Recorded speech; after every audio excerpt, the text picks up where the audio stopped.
আমরা অনেকেই চেষ্টা করি স্মার্ট হতে, দেখাতে চাই আমরা আপডেটেড, ট্রেন্ডি, ফ্যাশনেবল। কিন্তু একটু ভেবে দেখেছি কখনো আসলে স্মার্টনেস মানে কি?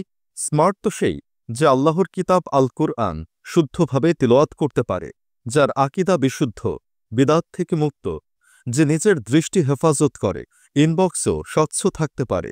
স্মার্ট সেই যে তাগুতের প্রতি এক বিন্দু দুর্বলতাও রাখে না, যে সালাতের ডাক শুনলেই ছুটে যায় মসজিদের দিকে, আর জিহাদ শব্দটা শুনে পালায় না, বরং হৃদয় ধারণ করে এর প্রকৃত তাৎপর্য। ফিট তো সেই যে ভোররাতে ঘুম ভেঙে দাঁড়াতে পারে তাহাজ্জুদের জন্য, যে দিনের প্রয়োজনে কখনো হয় কঠিন পাথরের মতো, আবার কখনো নরম হয় মোমের মতো। এই স্মার্টনেস, এই ফিটনেস ক্যামেরার সামনে নয়, আল্লাহর সামনে প্রমাণ করতে হবে।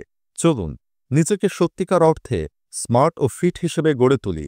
আল্লাহকে খুশি করাটাই হোক আমাদের একমাত্র স্টাইল।